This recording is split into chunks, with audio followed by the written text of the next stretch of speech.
Nagpunta ako ng Abra, nanguha ako ng palaka ng madaling araw, di natulog ako. Pagising ko, wala yung panty ko, wala yung short ko. So, habang natutulog ako, napaginipan ko yung lolo ko, humarap sa akin, panaginip na dalaw. Humarap sa lolo ko, mukha sa mukha, sabi sa akin, oh my gising. Oh my gising. Nung nagising ako, wala na yung panty ko, umaalulong yung aso doon sa labas na nakakatakot. So, hi guys, kakauwi lang natin. Natulog lang ako kana mother. So, pagkagising natin, kanina hapon, merong mga nag-send sa atin ng link. Pagbukas ko ng link, may post si Mr. Pacheco about panaginip. So, hindi ko masyado pang naintindihan. Hindi pa masyadong nagsisink in sa akin. Dahil sa kakagising ko lang, nagkaroon kami ng konting comment conversation. Nagbigay ako ng brief explanation doon sa mga nakita kong panaginip na nabanggit niya. So ngayon, sabi ko sa kanya, iisa-isahin ko ang lahat ng uri ng panaginip na na-experience nila doon sa isang lugar bago mag-contest. So panoorin natin yung video. Okay? At dahil Halloween ngayon, guys, isi-share ko sa inyo yung isa sa mga pinaka-creepy na na-experience ko sa pageant.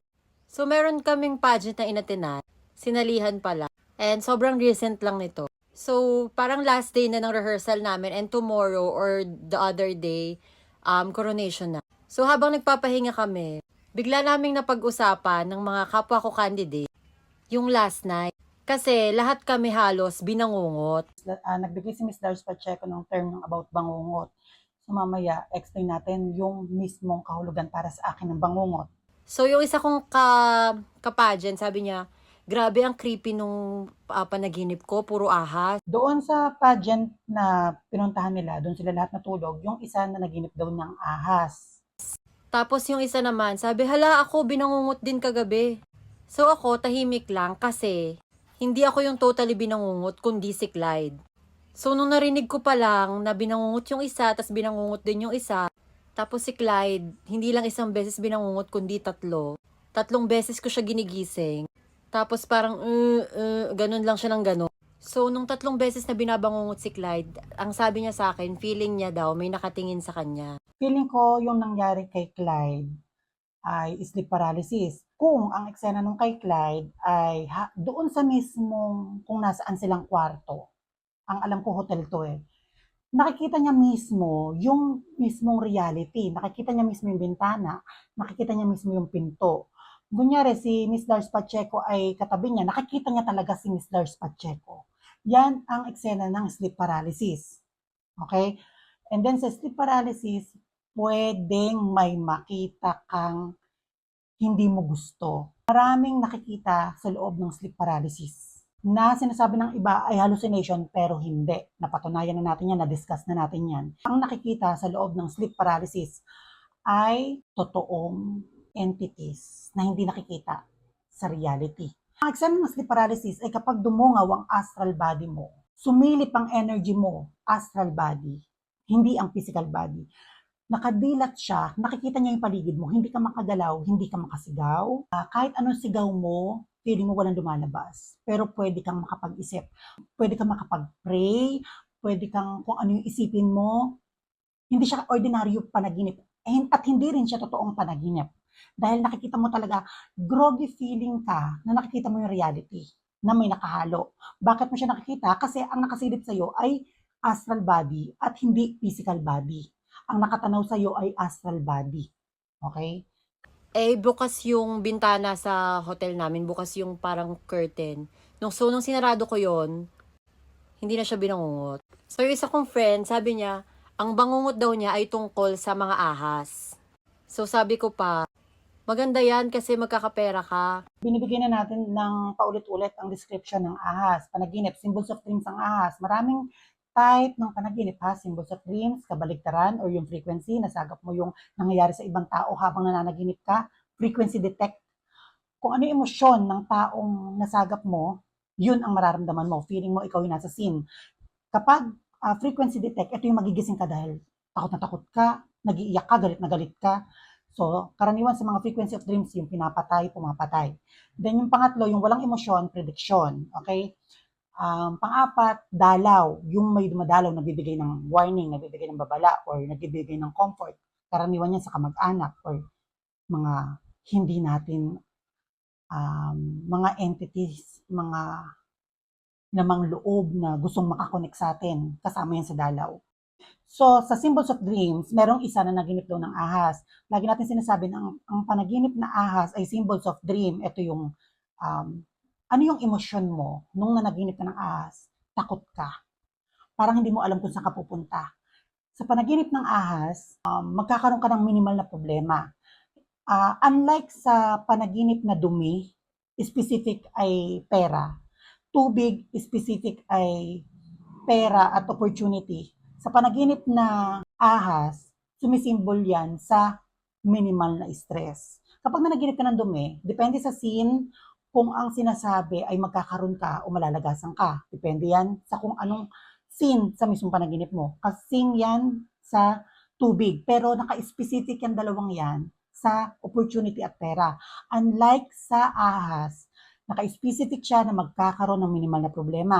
Depende sa scene kung gaano mo hinarap yung ahas, kung gaano ka katakot sa ahas, kung gaano ka katapang nung may nakita kang ahas. Yan ang dahilan kaya bumili tayo ng ahas 8 years ago para nalalabanan natin ang panaginip natin o pag-ahas ang napapaginipan ko. Kaya nga sinasabi, swerte daw pag nag-aalaga ka ng ahas. Yan ay para sa akin. So, panaginip na ahas, magkakaroon ka ng minimal na problema, pero in general. In general, ibig sabihin pwedeng sa pera, pwedeng sa relasyon, pwedeng pagtatalo ng pamilya, pwedeng sa kapitbahay, problemang bills, in general ang ahas. Pero, pag sinabi mong temporary, yan ang ahas. Panandali ang problema, panandali ang stress. Yung iba sinasabi na swerte ang ahas, kasi naka-specific ang panaginip na symbols of dream ng ahas na masusolve din kagad.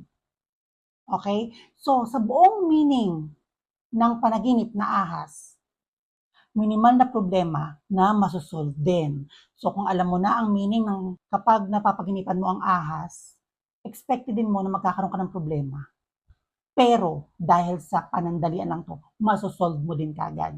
So, yung iba sinasabi na swerte siya. Depende sa bawat pananaw yan sa panaginip ng ahas. Pero dahil nagkaroon ka ng minimal na problema at masosolve mo din, ang binibigyan nating awareness sa panaginip ng ahas ay maging handa ka. Huwag mo nang gawing stress yung minimal na problema kasi masosolve din siya. Okay? Nabanggit ni Miss Lars na sinabihan niya yung isa na maswerte yan kasi ang panaginip na ahas ay swerte dahil magkakapera ka. So siguro sa experience ni Miss Lars, dada na naginip siya siguro ng ahas, ay nagkakaroon siya ng pera. Pero ngayon, i-check natin, Miss Lars, i-check mo, dada na naginip ka ng ahas, tingnan mo kung magkakaroon ka ng napaka-minimal na problema. And then sa minimal mong problema ay masusolve mo din kagad. May chance na meron kang minimal na problema pero nagkaroon ka, na-solve mo kagad. So, depende sa pananaw yan kung ano ang description mo sa symbols of dream ng ahas. Pero, minimal na problema at masosolve din. Okay? Awareness yan, para hindi na na-stress. Ang nakakatakot yung bangungot nung isa kasi napanaginipan daw niya yung isang reigning queen na namatay. Napaginipan nung isa na may isang reigning queen na namatay. Sa panaginip na frequency, yung paglugar sa frequency energy ng iba. At sa panaginip na prediction, aalamin mo lagi kung ano yung emosyon. Okay? So, kunyari, ganito ang panaginip nung kasama ni Miss Lars nung time na yon. May isang reigning queen. And then, nandun ako, yung mismong nanaginip. And then, umiiyak ako. Kung naghahagulgol ako. Nagalit ako dahil may pumatay sa kanya or naawa ako kasi namatay yung reigning queen. Once na may emosyon at alam mong nagising ka dahil sa emosyon na yon, ibig sabihin frequency yan. Nangyayari yan sa frequency detect. Nangyayari yan kasi lumulugar ka sa frequency ng isang tao habang tulog ka. Kapag tulog ang isang tao, malakas ang frequency. Para yung radyo, na parehas kayong frequency, nasagap mo yung frequency niya. And then, kung ano yung nangyayari sa kanya ng time na yun, nagising siya, ay nararamdaman mo ng tulog ka. Ikaw ang lumulugar sa kung anong nangyayari sa taong yon. Kung meron siyang eksena na may emosyon yung panaginip mo, malaki ang chance na frequency detect yan. Nangyayari yan sa ibang tao. So, kunyari, sa panaginip na yan ay puno yung emosyon ng taong nanaginip. At merong reigning queen daw na namatay. Ibig sabihin, nung time na nanaginip siya, merong reigning queen na namatay. Ang panaginip na frequency o paglugar sa frequencies ng isang tao sa ibang tao ay real time. Hindi pwedeng prediction, hindi pwedeng past. Kung ano ang nangyayari doon sa isang tao na nasagap mong frequency, yun ang on time na mararamdaman mo at makikita mo habang nananaginip ka. Okay? Hindi yan prediction. Kapag naman prediction ang panaginip ng friend ni Miss Lars, dapat walang emosyon yan. Ang lahat ng panaginip na prediction ay walang emosyon dahil wala kang nilulugarang frequency, wala kang na-detect na energy ng ibang tao. Prediction, walang emosyon. Ibig sabihin, in the future, merong isang reigning queen na mawawala. Okay? Yan ang pagkakaiba ng frequency dream at prediction na dream na panaginip. Kagaya nung nakaraang bagyo, si Christine, meron tayong post, panaginip ko ng October 20, nag-post tayo ng October 21, nandiyan tayo kaya sa clinic ni Doc Sueco sa Quezon City. Pinost ko kagad kasi feeling ko alarming siya. Magkakaroon ng malakas na hangin na halos yung mga dikya, mga jellyfish ay nag-aangatan sa sobrang lakas. Nung nag-post tayo, kung makikita nyo yan, hindi pa pinopost, hindi pa sinasabi, hindi pa binabalita na magkakaroon ng bagyo. So sinabi ko sa panaginip kong yan na wala akong emosyon. So malakas ang chance, kaya ako bin-broadcast, kasi prediction siya. Pinag-iingat yung lahat. Ang masama sa panaginip kong yan na prediction, meron ngang yung lalaking pumapalo doon sa parang maliit na bundok na nagkakaroon ng malakas na waves. So hindi natin alam kung lindol or kung anong, basta trahedya after nung ipu-ipong malakas. So, October 21, nag-post tayo ng umaga. October 21 ng hapon, doon pa lang naglalabas ng mga balita na may parating na bagyo. So, prediction of dreams ang nangyari sa atin yan. Ganyan-ganyan ang prediction of dreams kay Jay Costura pag nananaginip siya. Sa panaginip rin dinadaan. Unlike kay Baldwin. Okay?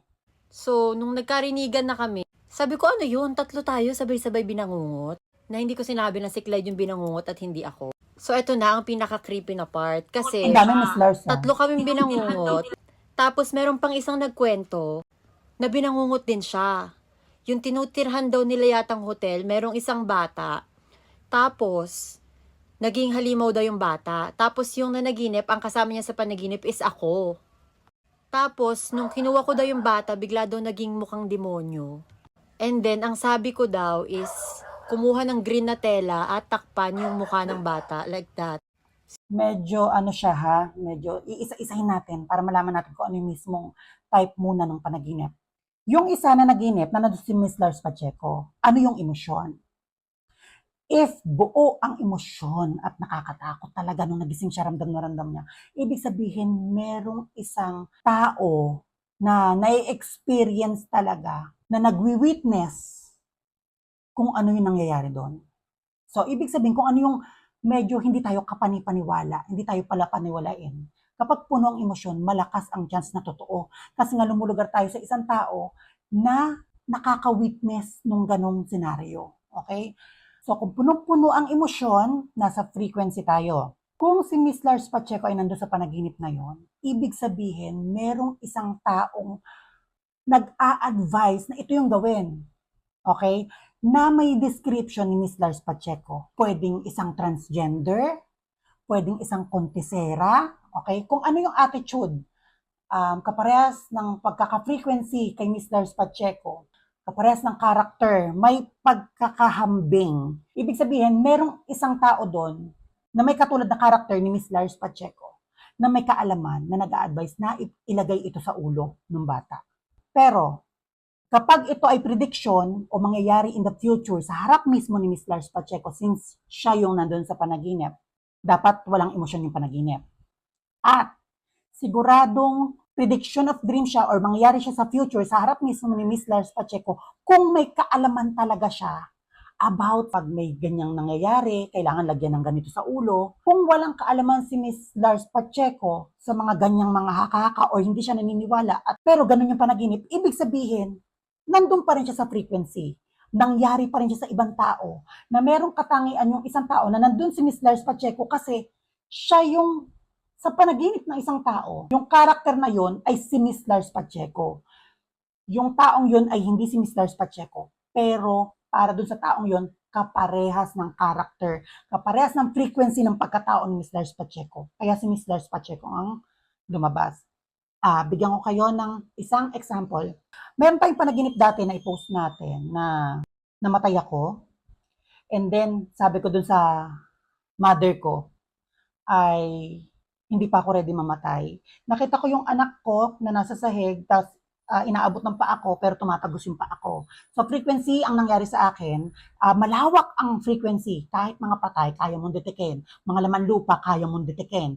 Mga ibon, mga hayop, kaya mong detikin. Ganyan ang power ng frequency. Pag lugar sa tao, sa panaginip, energy ng ibang tao. So, ang nangyari sa panaginip kong yan, namatay ako, andun yung nanay ko, patay din yung nanay ko. Sabi niya sa akin na tanggapin mo na, ganyan. Nagising ako ng sobrang lungkot ko kasi naawa ko sa anak ko. Na nagising ako, ang sabi ko, bago ako magising, paano yung anak ko? Tapos tsaka ako nagising. And then, punong-puno ng emosyon. So, since alam ko na yung frequency na yan, paglugar sa frequency ng iba, meron ako na-detect na tao na namatay. Ako yung lumugar sa mismong tao na kakamatay pa lang, na hindi matanggap kasi may anak siya. So, sa frequency doon, lumabas yung anak ko kasi may anak yung taong yon. Sa frequency na nandun, yung nanay ko nandun din pero mas nauna siyang namatay. Mas nauna siyang patay. Yung taong nilugaran ko, frequency ng nanay niya, ang lalabas sa panaginip ko, since ako ang lumulugar sa presensya niya, ay yung nanay ko. Okay, ganun ang eksena niya. So may meron tayo sa mga panaginip natin na makita natin isang buong pamilya, pero kapag frequency of dreams sa panaginip, pag lugar sa frequency ng iba, pamilya yan ang nilugaran mo. Pero sa panaginip mo, frequency of dreams, nangyari yan sa ibang tao, pamilya mo ang lalabas as represent ng pamilya niya na nilugaran mo. Okay? Sobrang creepy guys kasi ngayon biglang namula yung mata ko, hindi ko alam kung bakit. I mean, parang nandyan siya. So, dun sa panaginip, pinakuha ko daw ng grinatela at tinakpan ko daw yung mukha ng bata. Tapos, dun na natapos yung panaginip niya. Ang nakakatakot is, eto na. Nung napagtagpi-tagpi na namin yung mga nangyari, yung mga panaginip namin, connected siya dun sa naging resulta ng pageant. Sobrang creepy. Kasi, nung araw na ng pageant, nung orientation namin, sabi nung pinaka-head chairman nung pageant, dapat yung mga mata nyo maganda, nangungusap, ganyan. Tapos yung isang friend ko na naginip ng ahas, nung mismong coronation na, yung mga mata niya sobrang pula, as in, namula talaga, hindi niya alam kung bakit. Pinatakan niya na ng everything, hindi talaga nawawala yung pula. Just like what happened with my eyes right now, sobrang kikilabutan ako, oh my gosh. Tapos, eto na, yung isa ko namang kapagent na nanaginip siya na namatay yung isang reigning queen, yun yung nag-corona sa kanya. Tapos ako, na naginip yung friend namin, natakpan ko daw ng green na tela yung batang nagmukhang demonyo. Alam niyo ba kung anong kulay ng koronang nakuha ko? Kulay green. Tapos nagtanong-tanong kami dun sa mga taga doon. Sabi namin, dito po ba sa hotel na to, meron pong mga kababalaghan, ganyan. So sabi nila, wala naman, pero sabi, dati may portal daw dyan sa 3rd floor, 4th floor. Tapos, yung mga kasama ko after pageant, yung hairstylist ko, nilagnat. So, parang sabi ko, oh my gosh, ano nangyayari? And then, merong mga ilang candidates na, ay, kasi taga Luzon kayo, ganyan. Uso talaga dito yung horem-horem. Baka pinagmamasdan kayo, tinitingnan kayo, binabantayan kayo, or kaya binulong na kung ano yung dapat maging resulta. Parang something like that. Though I don't believe, pero parang connected kasi namula yung mata ng friend ko. Like, parang kabilin-bilinan sa amin ng pageant chair. Dapat sa mismong interview nyo, closed door, kailangan yung mga mata nyo, hindi mukhang pagod, ganyan. So, yung mata niya, sobrang pula talaga, hindi niya alam kung bakit. Walang koneksyon ang nangyari sa reality sa nangyari sa panaginip. Pero since napagana nila yung mga psychic ability, lahat ng tao psychic ha, psychic ability ng isang tao noon sa panaginip, nagko-connect na siya sa future. And nire-remind sa future na alalahanin mo ang panaginip nyo, na ang panaginip ay hindi lang basta panaginip. Okay? Parang pagiging psychic yan eh. May ganitong eksena nga eh. Ginagawa to ng ibang mga matataas ang psychic ha. Kunyari mag-wish sila na within 1 week, matatanggap ako sa trabaho, bigyan mo ako ng sign, kapag may dumaan na truck ng basura ngayong araw, pag lumabas ako, na may logong kulay blue. So, nagdi-detailed na yun ang binibigay na sign. Sa panaginip nila, kung i-connect natin sa nangyari yon after nung panaginip, wala siyang connect na hindi ibinibigay yung explanation na ito yung buong nangyari. Ito yung mga nakakatakot na nangyari sa panaginip. Tapos, ito lang yung mangyayari in the future. Hindi siya ganon. Meron lang psychic ability na nagko-connect ang reality para matandaan mo kung ano yung panaginip na ibinigay sa'yo. Okay? So, ganyan ang explanation natin dyan. Nagtanong-tanong kami doon sa mga taga doon.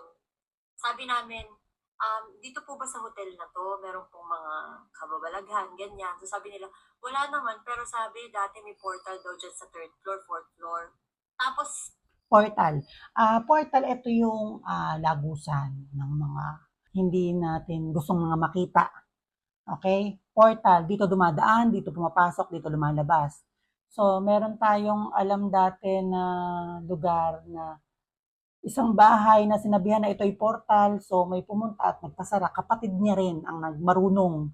So, nakita niya yon. So, alam natin walang kakimehan yon kasi mismong kapatid niya ang kayang makagawa ng pagsasara. Alang man niloloko niya lang yung kapatid niya. Okay? At pulis po yon yung kagaysan na sabi natin vlog na dating-dati pa na pulis yung nakagawa at nakakausap nun. At hindi siya manggagamot. Kaya niya lang makakita, kaya niyang makapag-usap. Isang uri ng portal ay yung mga salamin. Pwedeng maging portal yung mga salamin na yan. Kaya yung mga salamin ko dyan sa labas, pinapatatanggal ko yan pag nasa harap ng pinto. Kasi nagiging portal. Baka maging portal. So meron kami din dati, meron kami sa kwarto namin na isang salamin, parang purong kamalasan yung mga nangyayari sa araw-araw. So ang ginawa ko, yung salamin, pinababa ko. After nung pagbanon, bumalik na sa normal yung lahat. So, may silbi rin kasi ang salamin, nagiging portal. yung mga kasama ko after pageant, yung hairstylist ko, nilagnat. So, parang sabi ko, oh my gosh, ano nangyayari? And then, merong mga ilang candidates na, ay, kasi taga Luzon kayo, ganyan. Uso talaga dito yung horem-horem. Baka pinagmamasdan kayo, hindi ko tinitignan pa kayo, alam binabantayan ang kayo, or meaning kaya ng pinulong horem-horem. na kung ano yung dapat maging resulta. Parang something like that. Though I don't believe, pero Okay, hindi ko alam ang horem-horem, hindi ko pa yan narinig, hindi pa tayo makapagbigay ng explanation dyan sa horem-horem. So, meron rin kasing ganito naalala niyo yung content natin sa Abra, yung pinaglaruan ako. Nagpunta ako ng Abra, nanguha ako ng palaka ng madaling araw, di natulog ako. Pagising ko, wala yung panty ko, wala yung short ko. So, habang natutulog ako, napaginipan ko yung lolo ko, humarap sa akin, panaginip na dalaw. Humarap sa lolo ko, mukha sa mukha, sabi sa akin, oh my gising. Oh my gising. Nung nagising ako, wala na yung panty ko, umaalulong yung aso doon sa labas na nakakatakot. So, takot na takot ako ng araw na yon. So, by eksena kasi na pagdadayo tayo sa ibang lugar, lalo may mga probinsya, na pagdidiskitahan talaga tayo. Minsan sa sobrang pagkamangha nila, minsan dahil sa bago ka, pag nakuha natin yung atensyon nila, merong pwedeng mangyaring kung hindi usog, palipad hangin, sumpa, ulam, barang, pinaglalaruan. The good thing nung nangyari yan sa akin sa Abra, ay to the rescue, kagad yung lolo ko, napatay na. Ganyan ang mga panaginip sa akin dalaw. Yung lolo, lola, tita ko, lagi akong ina-aware ng mga yan. Kahit may mga umuutang sa akin minsan, nandito na sa loob ng bahay, matutulog lang ako saglit, sabihin sa akin ng lolo ko, magpapaloko ka ba ulit sa taong yan? So, magising ako, na sigurado na ako magpapautang sana, since nag-warning sa akin yung lolo ko, hindi ko na naitutuloy. And then, manloloko pala.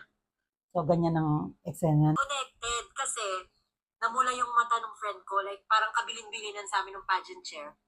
Dapat sa mismong interview nyo, closed door, kailangan yung mga mata nyo, hindi mukhang pagod, ganyan. So yung mata niya, sobrang pula talaga, hindi niya alam kung bakit nangyari na. Okay, pwede rin na ganito. Frequency, hindi siya panaginip meron tayong tinatawag na usog, meron tayong mataas na level ng usog ay palipad hangin, and then yung mga sumpa, yung mga barang na. So punta lang muna tayo sa usog at saka palipad hangin. May mga tao na malakas ang frequency ng araw na to. Sa lakas ng frequency nila, yung pagsasalita nila nagkakaroon ng power. So, kunyari, sinabi ko sa isang tao na, mamatay ka na sana, and then mamamatay yung taong yun. Eksenang usog, kapag pinupuri yung isang tao, pwedeng sumakit yung tiyan, manlamig yung tenga, that's usog. Karamihan yan sa mga probinsya. And then palipad hangin, mataas na level ng usog, yung pwede mong ikamatay. Kasi malakas na malakas talaga yung power ng bibig, frequency, palipad hangin. Okay? So may chance na itong taong nagsabi sa kanila na ayusin yung mata, hindi ko alam na dapat ganito, ay pwedeng nausog o napaliparan sila ng hangin. Pwede. Okay? On the day na kailangan maganda yung mata mo, namula. Tapos napanaginipan na namatay yung isang reigning queen, yun yung nag-crown sa kanya. Tapos ako, may color na designated dun sa panaginip ko na connected, yun yung color ng crown na nakuha ko. So sabi ko somehow, siguro totoo rin tong mga parang Ulitin ko ha, ang panaginip nila ay hindi meaning kung ano yung mga nangyari. Pero kinokonek sa kanila na alalahanin nyo dahil ito ang panaginip. Hindi ito pwedeng panaginip lang. Lahat ng yan may meaning. So, binibigay ng panaginip in reality sa kanila na please, tandaan nyo kaming mga napaginipan ninyo. Ito kami ikinokonek namin sa mangyayari sa inyo. Pero hindi yun yung totoong kahulugan. Ikinokonek lang nila na alalahanin sila. yun nga yung urim-urim na kulang-kulang, ganyan. And habang pinagkukwentuhan namin nun, sobrang kinikilabutan kami. Hindi naman namin alam kung sinong pwedeng gumawa nun, pero it's just like parang sobrang connected lang nila.